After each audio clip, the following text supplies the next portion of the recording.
అన్న risky shots చేస్తాడు కదా అని నీ పైత్యం చూపించి రెచ్చిపోయావా? నీ సంగతి చెప్తా. ఇదిగో తారక్, ఇది మా ప్రాజెక్ట్. మహేష్ నేను తీస్తున్న సినిమా. అసలు నీ పెత్తనం ఏంటి ఇక్కడ?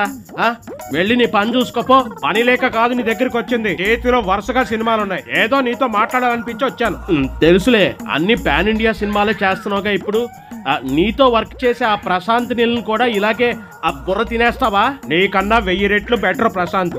బుర్ర తినడం గురించి ఇక నువ్వే చెప్పాలి. సరేలే, నాకు వారణాసి పనులు చాలా ఉన్నాయి తారక్. ఇప్పుడు నువ్వు నా మైండ్ రోస్ట్ చేయకు. నీ సంగతి తర్వాత చెప్తా. మళ్ళీ నా చేతికి చిక్తావుగా, అప్పుడు చెక్కేస్తా. ఏంటి చెక్కేది? నీకెప్పట్లో ఆ ఛాన్స్ లేదుగా. ప్రశాంత్ నీల్ మూవీ తర్వాత దేవరాటు, ఆ తర్వాత ఇంకో పెద్ద ప్రాజెక్టు. అవన్నీ అయ్యేసరికి నువ్వు పూర్తిగా ముసలాడు అయిపోతావు. ఏం కాదు, వారణాసి అవగానే నిన్నే పట్టుకుంటా. ముందు వారణాసి అనుకున్న టైంకి రిలీజ్ చేయి. నాకు డౌటే, ఈ సినిమా రిలీజ్ అయ్యేపటికి ఇంకో 5 ఏళ్ళు పడుతుంది.